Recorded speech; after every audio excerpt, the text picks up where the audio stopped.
All right, Sherlock, here we go again with The Stolen Cigar Case by Bret Harte. No, sir, you cannot smoke in here. Didn't you see the sign? Give me my smokies. Arr! I found Hemlock Jones in the old Brook Street lodgings, musing before the fire. With the freedom of an old friend, I at once threw myself in my usual familiar attitude at his feet and gently caressed his boot. I was induced to do this for two reasons. One, that it enabled me to get a good look at his bent, concentrated face, and the other, that it seemed to indicate my reverence for his superhuman insight. So absorbed was he even then in tracking some mysterious clue that he did not seem to notice me. But therein I was wrong, as I always was in my attempt to understand that powerful intellect. "It is raining," he said without lifting his head. "You have been out then?" I said quickly.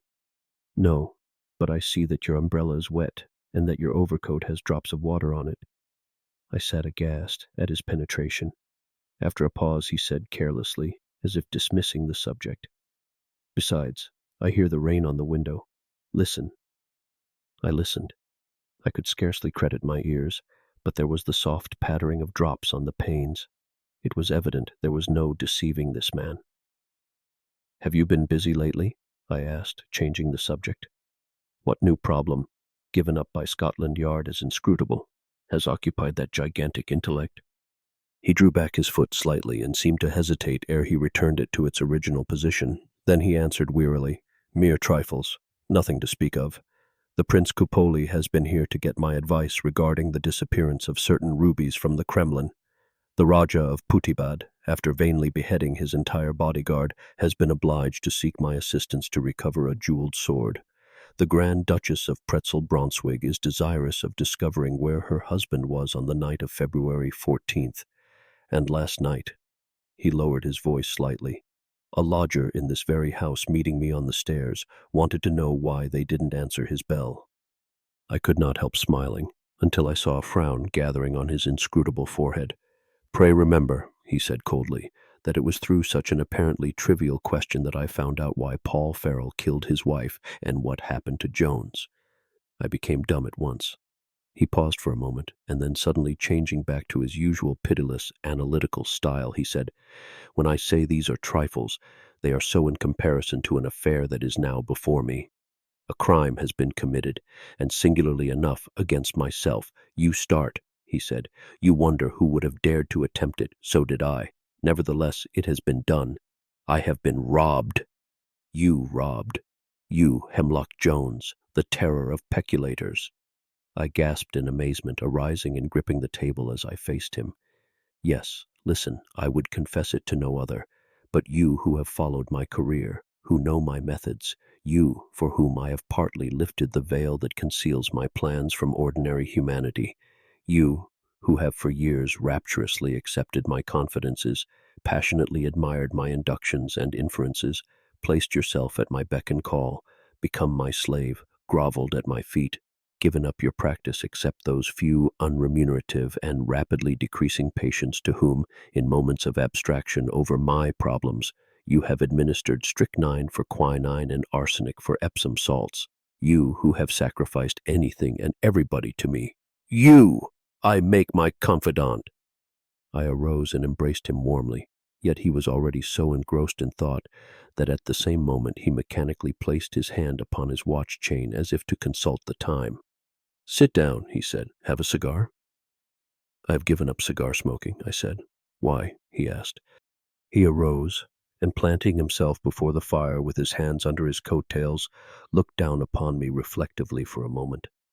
"Do you remember the cigar case presented to me by the Turkish ambassador for discovering the missing favorite of the Grand Vizier in the fifth chorus girl at the Hilarity Theater? It was that one. I mean the cigar case. It was encrusted with diamonds." "And the largest one had been supplanted by paste," I said. "Ah," he said, with a reflective smile, "you know that?" "You told me yourself. I remember considering it a proof of your extraordinary perception. But by Jove, you don't mean to say you have lost it?" He was silent for a moment. "No.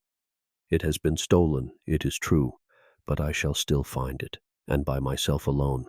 In your profession, my dear fellow, when a member is seriously ill, he does not prescribe for himself, but calls in a brother doctor. Therein we differ. I shall take this matter in my own hands." "And where could you find better?" I said enthusiastically. "I should say the cigar case is as good as recovered already." "I shall remind you of that again," he said lightly. "And now, to show you my confidence in your judgment, in spite of my determination to pursue this alone, I am willing to listen to any suggestions from you." He drew a memorandum book from his pocket and, with a grave smile, took up his pencil. I could scarcely believe my senses. He, the great Hemlock Jones, accepting suggestions from a humble individual like myself. I kissed his hand reverently and began in a joyous tone. First, I should advertise, offering a reward. I should give the same intimation in handbills, distributed at the pubs and the pastry cooks. I should next visit the different pawnbrokers. I should give notice at the police station. I should examine the servants. I should thoroughly search the house and my own pockets. I speak relatively," I added with a laugh. "Of course I mean your own." He gravely made an entry of these details. "Perhaps," I added, "you have already done this?" "Perhaps," he returned enigmatically. "Now, my dear friend," he continued, putting the notebook in his pocket and rising, "would you excuse me for a few moments? Make yourself perfectly at home until I return. There may be some things," he added with a sweep of his hand toward his heterogeneously filled shelves, "that may interest you and while away the time. There are pipes and tobacco in that corner." Then, nodding to me with the same inscrutable face, he left the room. I was too well accustomed to his methods to think much of his unceremonious withdrawal, and made no doubt he was off to investigate some clue which had suddenly occurred to his active intelligence. Left to myself, I cast a cursory glance over his shelves. There were a number of small glass jars containing earthy substances, labeled "pavement and road sweepings," from the principal thoroughfares and suburbs of London, with the subdirections for identifying foot tracks. There were several other jars labeled "fluff from omnibus and road car seats," coconut fiber and rope strands from mattings in public places, cigarette stumps and match ends from floor of Palace Theatre, row A, 1 to 50. Everywhere were evidences of this wonderful man's system and perspicacity. I was thus engaged when I heard the slight creaking of a door, and I looked up as a stranger entered. He was a rough-looking man, with a shabby overcoat and a still more disreputable muffler around his throat and the lower part of his face. Considerably annoyed at his intrusion, I turned upon him rather sharply, when, with a mumbled, growling apology for mistaking the room, he shuffled out again and closed the door. I followed him quickly to the landing and saw that he disappeared down the stairs. With my mind full of the robbery, the incident made a singular impression upon me. I knew my friend's habit of hasty absences from his room in his moments of deep inspiration. It was only too probable that, with his powerful intellect and magnificent perceptive genius concentrated on one subject, he should be careless of his own belongings, and no doubt even forget to take the ordinary precaution of locking up his drawers. I tried one or two, and found that I was right, although for some reason I was unable to open one to its fullest extent. The handles were sticky, as if someone had opened them with dirty fingers. Knowing Hemlock's fastidious cleanliness, I resolved to inform him of this circumstance, but I forgot it, alas, but I am anticipating my story. His absence was strangely prolonged. I at last seated myself by the fire, and lulled by warmth and the patter of the rain on the window, I fell asleep. I may have dreamt, for during my sleep I had a vague semi-consciousness, as of hands being softly pressed on my pockets, no doubt induced by the story of the robbery. When I came fully to my senses, I found Hemlock Jones sitting on the other side of the hearth, his deeply concentrated gaze fixed on the fire. "I found you so comfortably asleep that I could not bear to awaken you," he said with a smile. I rubbed my eyes. "And what news?" I asked. "How have you succeeded?" "Better than I expected," he said. "And I think," he added, tapping his notebook, "I owe much to you." Deeply gratified, I awaited more, but in vain. I ought to have remembered that in his moods Hemlock Jones was reticence itself. I told him simply of the strange intrusion, but he only laughed. Later, when I arose to go, he looked at me playfully. If you were a married man, he said, I would advise you not to go home until you had brushed your sleeve. There are a few short brown sealskin hairs on the inner side of your forearm, just where they would have adhered if your arm had encircled a sealskin coat with some pressure. For once you are at fault, I said triumphantly. The hair is my own, as you will perceive. I have just had it cut at the hairdresser's, and no doubt this arm projected beyond the apron. He frowned slightly, yet nevertheless, on my turning to go, he embraced me warmly, a rare exhibition in that man of ice. He even helped me on with my overcoat and pulled out and smoothed down the flaps of my pockets. He was particular, too, in fitting my arm in my overcoat sleeve, shaking the sleeve down from the armhole to the cuff with his deft fingers. Come again soon, he said, clapping me on the back. At any and all times, I said enthusiastically. I only ask 10 minutes twice a day to eat a crust at my office, and 4 hours sleep at night, and the rest of my time is devoted to you always, as you know. It is indeed, he said, with his impenetrable smile. Nevertheless, I did not find him at home when I next called.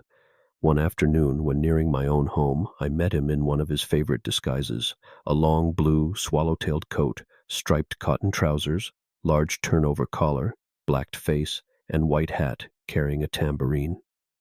Of course, to others the disguise was perfect, although it was known to myself, and I passed him, according to an old understanding between us, without the slightest recognition, trusting to a later explanation. At another time, as I was making a professional visit to the wife of a publican at the East End, I saw him, in the disguise of a broken-down artisan, looking into the window of an adjacent pawnshop. I was delighted to see that he was evidently following my suggestions, and in my joy I ventured to tip him a wink. It was abstractedly returned. 2 days later I received a note appointing a meeting at his lodgings that night. That meeting, alas, was the one memorable occurrence of my life, and the last meeting I ever had with Hemlock Jones. I will try to set it down calmly, though my pulses still throb with the recollection of it. I found him standing before the fire, with that look upon his face which I had seen only once or twice in our acquaintance, a look which I may call an absolute concatenation of inductive and deductive ratiocination, from which all that was human, tender, or sympathetic was absolutely discharged. He was simply an icy algebraic symbol. Indeed, his whole being was concentrated to that extent that his clothes fitted loosely, and his head was absolutely so much reduced in size by his mental compression that his hat tipped back from his forehead and literally hung on his massive ears. After I had entered, he locked the doors, fastened the windows, and even placed a chair before the chimney. As I watched these significant precautions with absorbing interest, he suddenly drew a revolver and, presenting it to my temple, said in low, icy tones, "Hand over that cigar case." Even in my bewilderment, my reply was truthful, spontaneous, and involuntary. "I haven't got it," I said. He smiled bitterly and threw down his revolver. "I expected that reply. Then let me now confront you with something more awful, more deadly, more relentless and convincing than that mere lethal weapon, the damning inductive and deductive proofs of your guilt." He drew from his pocket a roll of paper and a notebook. "But surely," I gasped, "you are joking. You could not for a moment believe—" "Silence! Sit down!" I obeyed. "You have condemned yourself," he went on pitilessly, "condemned yourself on my processes familiar to you, applauded by you, accepted by you for years. We will go back to the time when you first saw the cigar case. Your expressions," he said in cold, deliberate tones, consulting his paper, were, "How beautiful! I wish it were mine." This was your first step in crime, and my first indication. From "I wish it were mine" to "I will have it mine," and the mere detail, "How can I make it mine?" The advance was obvious. Silence. But as in my methods it was necessary that there should be an overwhelming inducement to the crime. That unholy admiration of yours for the mere trinket itself was not enough. You are a smoker of cigars. "But," I burst out passionately, "I told you I had given up smoking cigars." "Fool," he said coldly, "that is the second time you have committed yourself. Of course you told me. What more natural than for you to blazon forth that prepared and unsolicited statement to prevent accusation?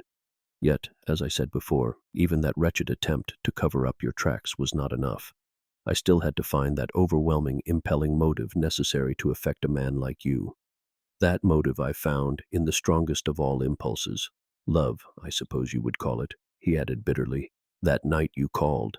You had brought the most conclusive proofs of it on your sleeve. But, I almost screamed. Silence, he thundered.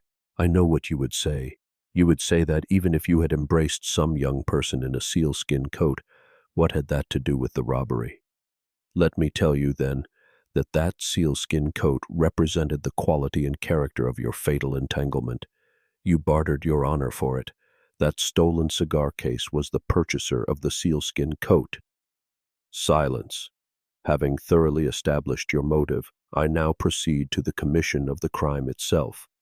Ordinary people would have begun with that, with an attempt to discover the whereabouts of the missing object. These are not my methods. So overpowering was his penetration that, although I knew myself innocent, I licked my lips with avidity to hear the further details of this lucid exposition of my crime. You committed that theft the night I showed you the cigar case, and after I had carelessly thrown it in that drawer. You were sitting in that chair, and I had arisen to take something from that shelf. In that instant you secured your booty without rising. Silence. Do you remember when I helped you on with your overcoat the other night? I was particular about fitting your arm in. While doing so, I measured your arm with a spring tape measure, from the shoulder to the cuff. A later visit to your tailor confirmed that measurement. It proved to be the exact distance between your chair and that drawer. I sat stunned. The rest are mere corroborative details. You were again tampering with the drawer when I discovered you doing so. Do not start. The stranger that blundered into the room with a muffler on was myself. More, I had placed a little soap on the drawer handles when I purposely left you alone. The soap was on your hand when I shook it at parting. I softly felt your pockets when you were asleep for further developments. I embraced you when you left, that I might feel if you had the cigar case or any other articles hidden on your body. This confirmed me in the belief that you had already disposed of it in the manner and for the purpose I have shown you. As I still believed you capable of remorse and confession, I twice allowed you to see I was on your track, once in the garb of an itinerant Negro minstrel, and the second time as a workman looking in the window of the pawn shop where you pledged your booty.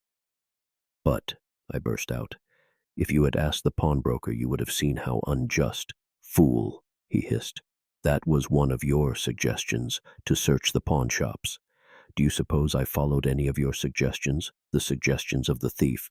On the contrary, they told me what to avoid. And I suppose, I said bitterly, you have not even... I was for the first time really vexed. I went to the nearest drawer and pulled it out sharply. It stuck as it had before, leaving a part of the drawer unopened. By working it, however, I discovered that it was impeded by some obstacle that had slipped to the upper part of the drawer and held it firmly fast. Inserting my hand, I pulled out the impeding object. It was the missing cigar case. I turned to him with a cry of joy, but I was appalled at his expression. A look of contempt was now added to his acute, penetrating gaze. I have been mistaken, he said slowly. I had not allowed for your weakness and cowardice. I thought too highly of you even in your guilt, but I see now why you tampered with that drawer the other night. By some inexplicable means, possibly another theft, you took the cigar case out of pawn and, like a whipped hound, restored it to me in this feeble, clumsy fashion. You thought to deceive me, Hemlock Jones. More, you thought to destroy my infallibility. Go, I give you your liberty. I shall not summon the 3 policemen who wait in the adjoining room, but out of my sight forever. As I stood once more dazed and petrified, he took me firmly by the ear and led me into the hall, closing the door behind him. This reopened presently, wide enough to permit him to thrust out my hat, overcoat, umbrella, and overshoes, and then closed against me forever. I never saw him again. I am bound to say, however, that thereafter my business increased. I recovered much of my old practice, and a few of my patients recovered also. I became rich. I had a brougham and a house in the West End. But I often wondered, pondering on that wonderful man's penetration and insight, if, in some lapse of consciousness, I had not really stolen his cigar case. And just like that, we reached the end of this story. Turns out the only thing missing was accountability. The cigar case was in the drawer,